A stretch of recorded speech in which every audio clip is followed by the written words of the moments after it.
It was 2:15 on June 4th, 1945, when Commander Earl Heidman stood rigid in the conning tower of the USS Sea Dog, the salt-tinged wind of the East China Sea biting at his cheeks. As the submarine glided silently toward the Tsushima Strait, little more than a dark, menacing gash between Japan's Kyushu and Korea's Busan, his eyes remained fixed, unblinking, on the sonar operators' flickering green screens below. Those screens held the only key to penetrating Japan's most impenetrable waters, a stretch of ocean the Japanese military had deemed a fortress at sea and declared off limits to all Allied vessels.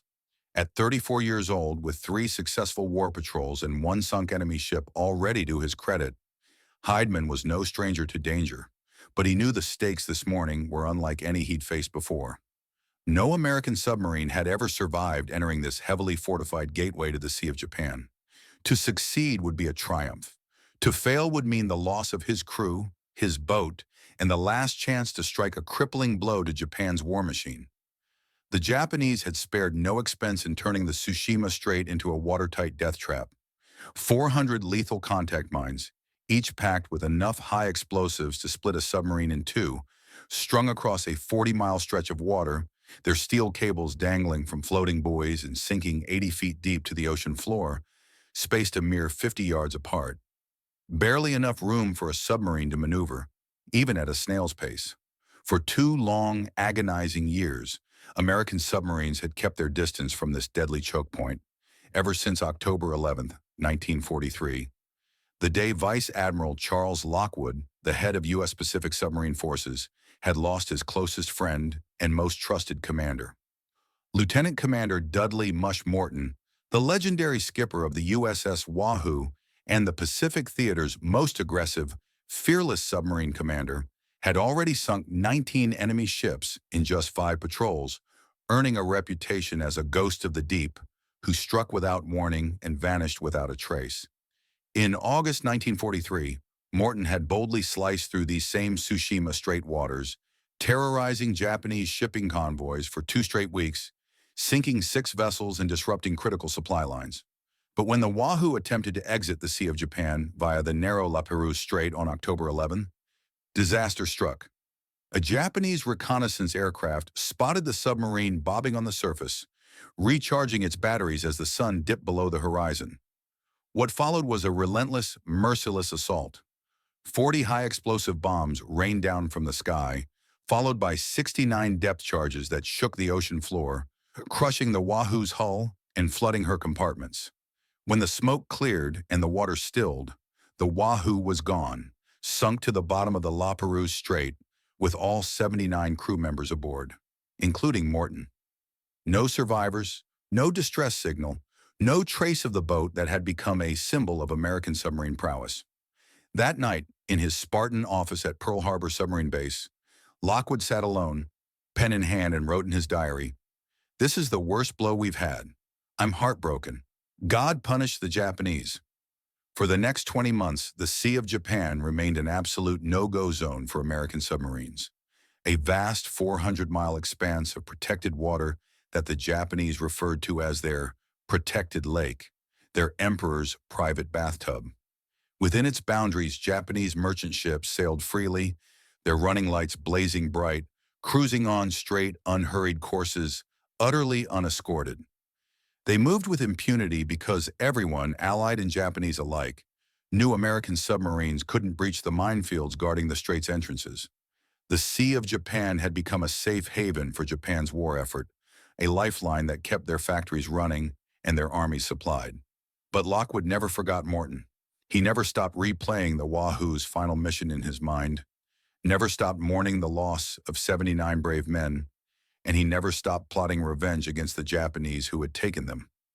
By the spring of 1945, as World War II raged on in the Pacific, his hope for breaking into the Sea of Japan rested not on brute force, but on a fragile, unproven technological breakthrough from scientists at the University of California's Division of War Research, frequency-modulated FM sonar.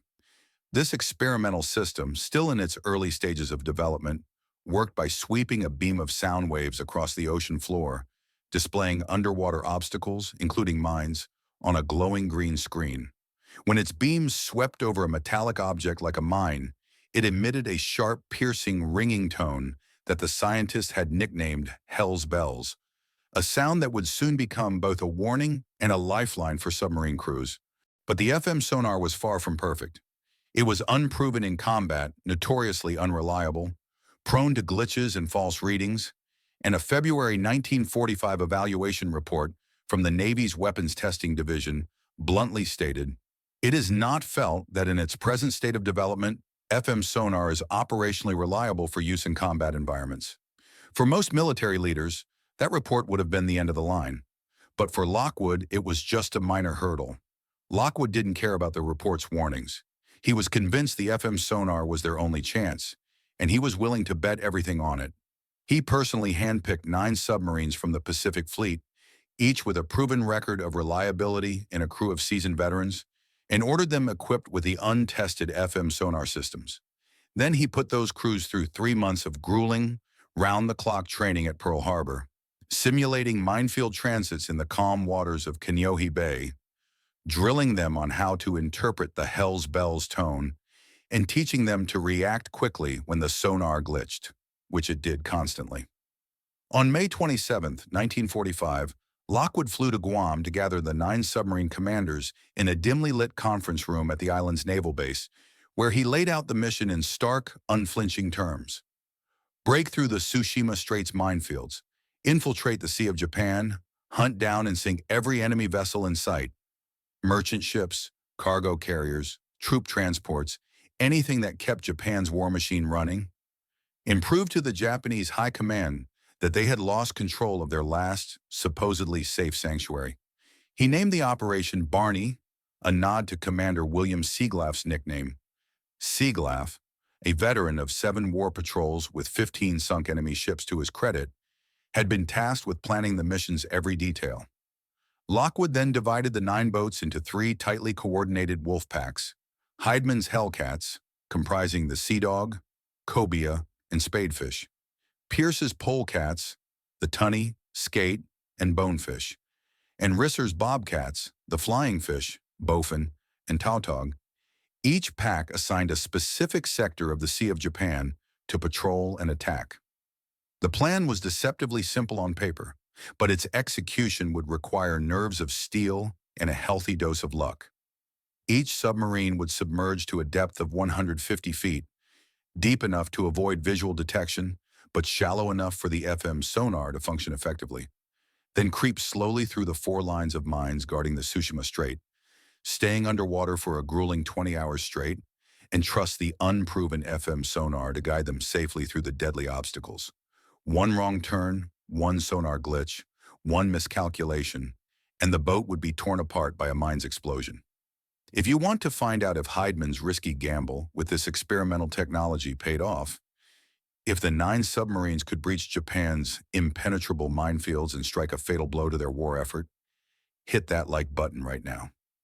Every like tells YouTube to share this forgotten piece of World War II history with more people, ensuring that the bravery of these submariners isn't lost to time. And if you haven't subscribed to our channel yet, do it now. We're just getting started with the incredible untold stories of the men who fought and died beneath the waves in the Pacific theater. Back on the Sea Dog, Heidmann took a deep breath, steadying his nerves, and ordered the FM sonar activated. The sonar operator, a young petty officer named Tom Carter, who had spent the last 3 months training endlessly on the finicky equipment, nodded and flipped the switch. With a low electronic hum, the system came to life, and Carter cranked up the volume so every man on board, from the conning tower to the engine room, could hear the Hell's Bells tone if it sounded. For 5 tense, heart-pounding seconds, there was nothing but the low rhythmic hum of the submarine's electric motors and the faint creaking of her hull as she adjusted to the pressure at 150 feet. Then suddenly, the sonar beam locked onto something metallic 600 feet ahead. A sharp, clear, ear-piercing tone cut through the submarine like a knife. Hell's Bells. The first mine. The crew froze, every eye darting to the nearest speaker, every breath held. Heidmann leaned over Carter's shoulder, his eyes fixed on the green screen, where a bright, distinct pair of blobs appeared. proof that the FM sonar was working, at least for now. He checked his detailed nautical charts, marked with the approximate location of the mine lines based on reconnaissance reports. 3 more mine lines waited ahead, each one more densely packed than the last. 400 deadly spheres hanging from steel cables between the Sea Dog and the open waters of the Sea of Japan. But just as quickly as it had worked, the experimental technology began to falter. The sharp Hell's Bells tone turned mushy and indistinct, like a bell submerged in water. Instead of the sharp, clear green pairs on the screen that indicated a mine, there were only fuzzy, shapeless blobs that could have been anything. Mines, rocks, even a school of large fish. His executive officer, Lieutenant Commander James Lynch, a 32-year-old Annapolis graduate with 2 patrols under his belt, moved quickly to Heidman's side, his voice low and urgent to avoid alarming the crew. "Sir, the sonar isn't reading properly. The signal's breaking up. We can't tell what's a mine and what's not." Heidman nodded, his jaw tight with tension. He knew their options were limited and terrifying. They could surface immediately, radio for help, and abort the mission, an act that would mean the end of Operation Barney before it even began, and a failure to avenge the Wahoo's crew. Or they could press on, trusting their instincts and the faulty sonar to guide them through. He glanced down at the date on the chart pinned to the conning tower wall. June 4th, 1945, exactly 20 months to the day since the Wahoo had gone down. In that moment, he thought of Morton, of the stories he'd heard of the Wahoo's fearless commander, of Lockwood's tear-stained diary entry, of the 79 men who had never made it home to their families. He thought of the Japanese ships sailing freely in the Sea of Japan, supplying the factories that built the weapons, killing American soldiers on Okinawa and Iwo Jima. He knew what he had to do. "No," Heidman said firmly, his voice steady enough to calm the nervous crew members within earshot. "We go through." He turned to the helmsman, a burly sailor named John Harris, and ordered the Sea Dog forward at a glacial 2 knots. Slow enough to react if the sonar picked up a clear mine signal, fast enough to avoid losing momentum. The vague blob on the screen grew larger and larger as they approached. 600 feet, 500 feet, 400 feet. And the muddled tone grew louder, reverberating through the submarine's steel hull, but it never cleared. At 300 feet, the mine should have been dead ahead, directly in their path, but Heidman couldn't pinpoint its exact location. The fuzzy blob could have been 1 mine or 3, close together or spread out. He had to make a split-second decision, one that would either save his crew or condemn them. "Hard right rudder!" he barked, his eyes never leaving the screen. Harris reacted instantly, spinning the helm to the right, and the Sea Dog began a slow, deliberate turn. For a long, terrible moment, nothing changed. The blob remained on the screen, seemingly still in their path. Then gradually the blob drifted to the left, moving away from the center of the screen. By some miracle, some combination of luck and skill, they'd missed it. The crew let out a collective sigh of relief, though no one dared speak. They all knew the danger was far from over. 1 mine avoided, hundreds more to go. Behind the Sea Dog, the cobia and spadefish, under the command of Commander James Calvert and Commander George Grider respectively, followed closely, their crews listening to the same muddled sonar tones and watching the same fuzzy blobs on their screens. Calvert, a close friend of Heidman's from their time at Annapolis, had instructed his helmsman to match the Sea Dog's every move, trusting Heidman's judgment implicitly. Grider, a more aggressive commander, had hesitated for a moment before following, but he knew Heidman's steady hand was their best chance. One by one, the 3 Hellcats slipped past the first mine line, all 3 boats making it through unscathed. At 4 a.m., as the first faint hints of dawn began to lighten the eastern sky, Heidman ordered the periscope raised for exactly 30 seconds to verify their position. He scanned the horizon quickly, seeing nothing but empty water and the distant outline of Korea's coastline, then lowered the periscope and ordered the Sea Dog to dive back to 150 feet. 3 more mine lines still lay ahead, each one more dangerous than the last, and the clock was ticking. They needed to clear the strait before sunrise, when Japanese patrol aircraft would be in the air, scanning the water for any sign of intruders. 24 hours later, on the morning of June 5, 1945, Pierce's polecats, led by Commander Ralph Pierce, a tough, no-nonsense officer known for his aggressive tactics and careful planning, approached the Tsushima Strait. Commander Richard Lynch, no relation to James Lynch, the Sea Dog's executive officer, stood in the skate's conning tower, his hands gripping the railing so tightly his knuckles turned white, listening intently as his sonar operator called out ranges and bearings. Unlike the Sea Dog, which had struggled with faulty sonar, the skate's FM sonar worked flawlessly. Clear, sharp tones that cut through the hum of the motors, and bright, distinct green pairs on the screen that left no doubt about what they were facing. Hell's bells rang out every time they passed within detection range of a mine, a steady, rhythmic warning that kept the crew on high alert, but also gave them confidence. Lynch, a veteran of 4 war patrols, had spent hours during training drilling his crew on sonar interpretation, and it was paying off. Every man knew his role, every order was followed instantly, and the skate moved through the initial approach to the strait like a well-oiled machine. At 3:20, as the moon dipped low in the western sky, casting a faint silver glow on the water, the skate submerged to 150 feet and entered the first minefield. The sonar operator called out the range to the first mine. 600 yards, sir, bearing 090 degrees. Lynch nodded, ordering the boat forward at 1 knot, slower than the Sea Dog had traveled, determined to leave nothing to chance. Within an hour, they reached the second mine line, and Lynch checked his charts, compiled from the Tautog's earlier reconnaissance mission, and frowned. The mines here were spaced tighter than in the first line, just 50 yards apart. Exactly the length of the skate itself. There would be no room for error here.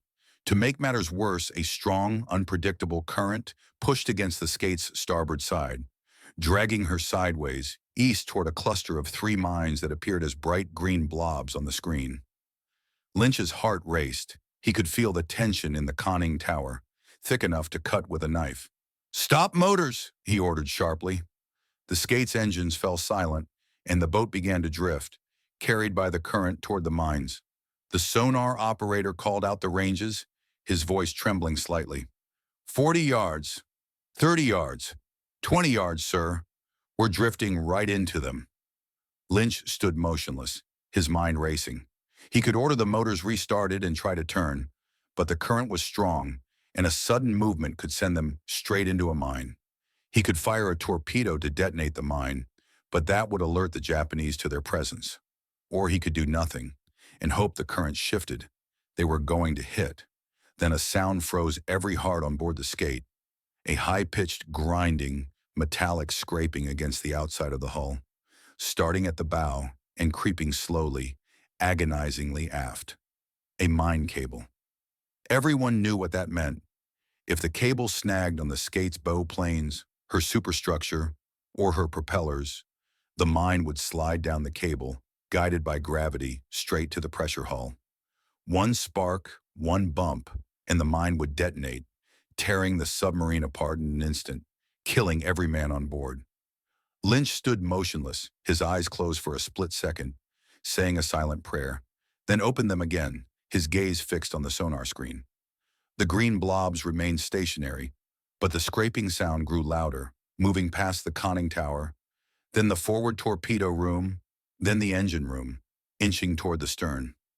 One sailor, a young recruit named Billy Thompson, who was on his first war patrol, whispered, "This is it," his voice barely audible.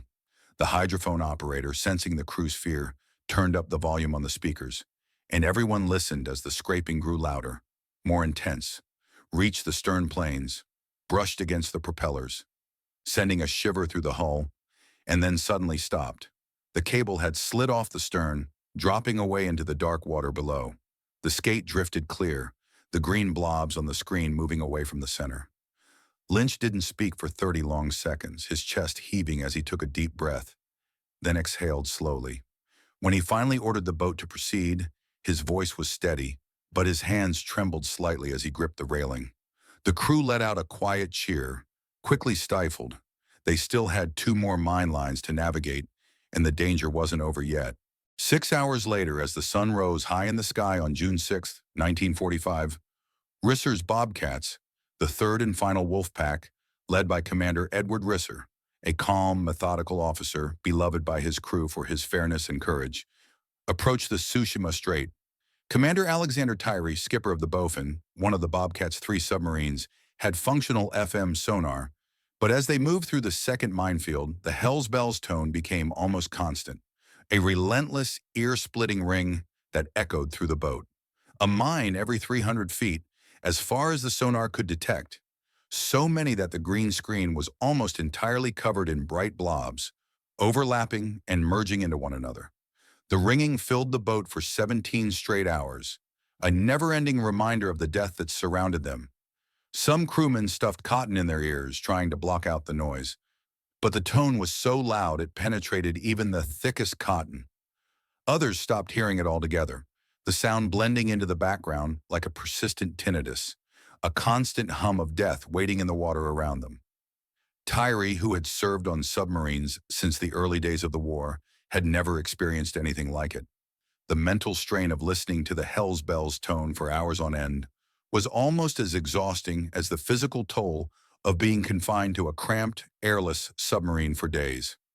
At one point, halfway through the third mine line, Tyree's crew heard the same terrifying sound the skate had reported, a mine cable scraping along the entire length of the Bowfin's hull, from bow to stern, a high-pitched, grinding noise that made every man's blood run cold.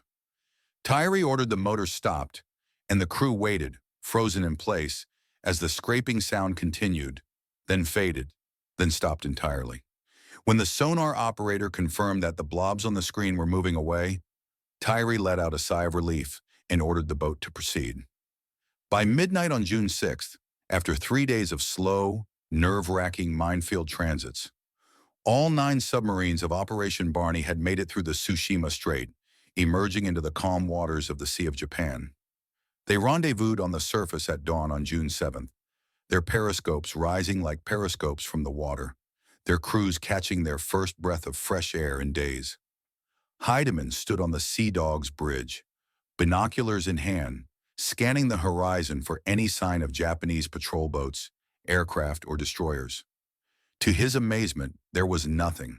No ships, no planes, no signs of enemy activity.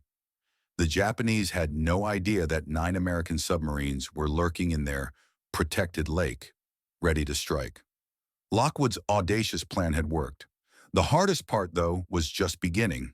They had 15 days to hunt, from June 7th to June 22nd, time to sink as many Japanese ships as possible, then escape through the La Perouse Strait, the same narrow, shallow passage where the Wahoo had been lost, where Morton and his 79 men had died under a relentless assault of bombs and depth charges.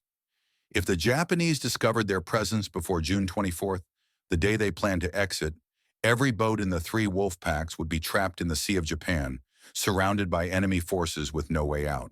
The La Perouse Strait, located between Hokkaido and Sakhalin Island, was just 17 miles wide at its narrowest point, with shallow water, as little as 100 feet deep in some areas, and strong, unpredictable currents that could drag a submarine off course. To make matters worse, the Japanese had long suspected that American submarines might try to use the La Perouse Strait as an exit, so they had scattered random minefields across the entire passage and stationed patrol boats at both ends, ready to pounce on any intruders.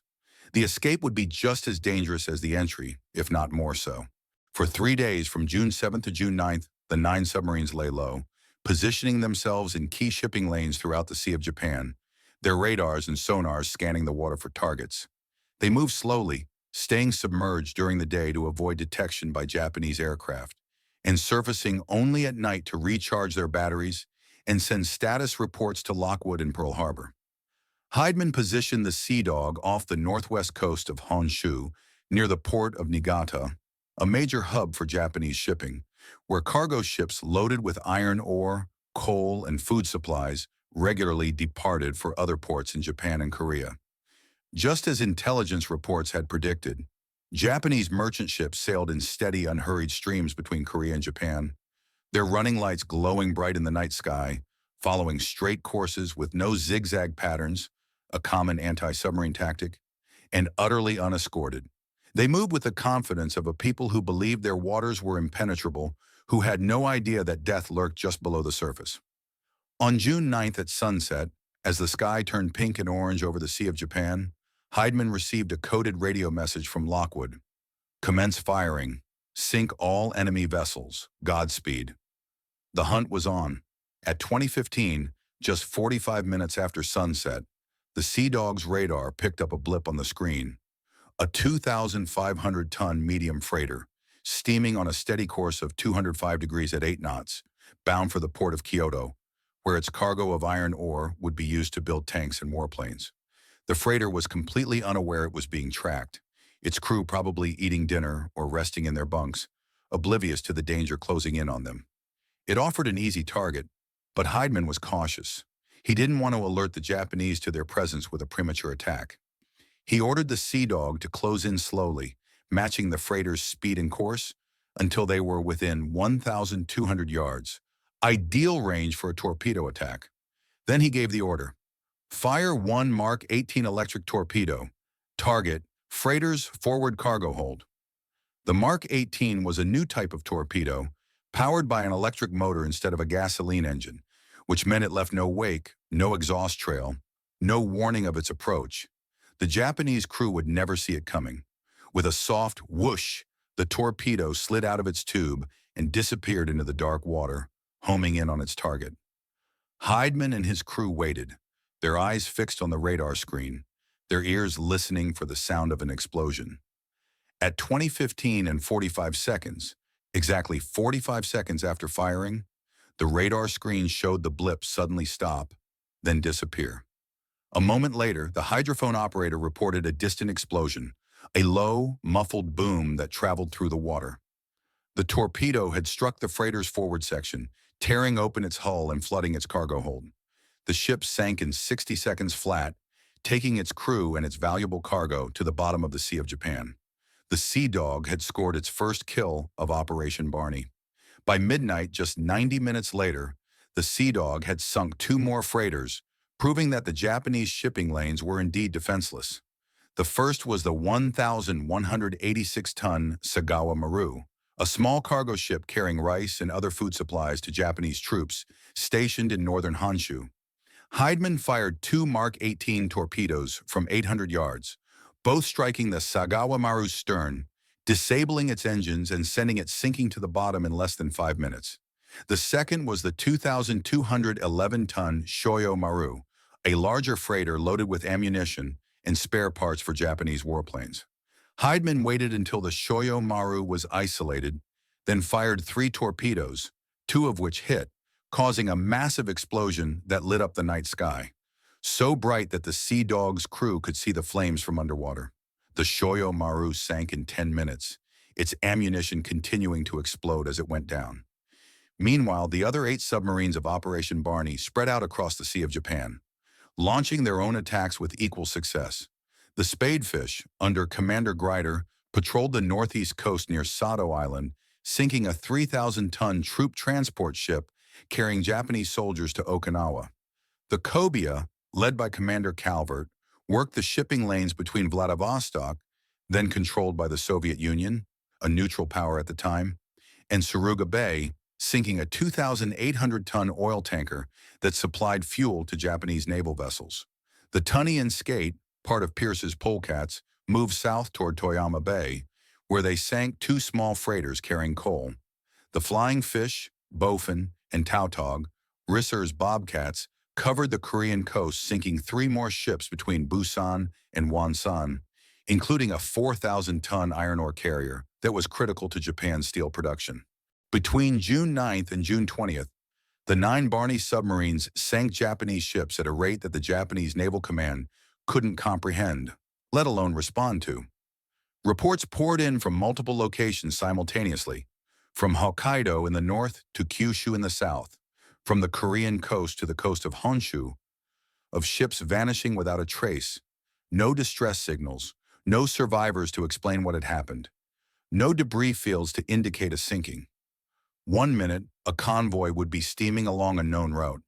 The next, it would be gone, replaced by nothing but empty water. The Japanese were baffled, unable to pinpoint the source of the carnage. At first, they suspected that Soviet ships were attacking their convoys, despite the Soviet Union's neutrality, but there was no evidence to support that claim. Then they thought maybe Allied bombers were sinking ships from the air, but the sinkings were occurring in areas where no bombers had been reported. Finally, they began to suspect that American submarines had breached the Tsushima Strait's minefields, but that seemed impossible. The minefields were supposed to be impenetrable. For 11 days, the Japanese Naval Command scrambled to find an explanation, deploying patrol boats and aircraft to search the Sea of Japan, but they found nothing. The American submarines remained hidden, striking quickly and vanishing into the depths, their FM sonar guiding them away from any Japanese anti-submarine vessels that came too close. The protected lake had become a hunting ground, and the Japanese had no idea how to stop the slaughter. Don't forget to like, subscribe to my channel, and hit the notification bell so you won't miss any exciting war history content. Thank you all for watching till the end. Every like and comment is my greatest support. We'll see you next time. Bye.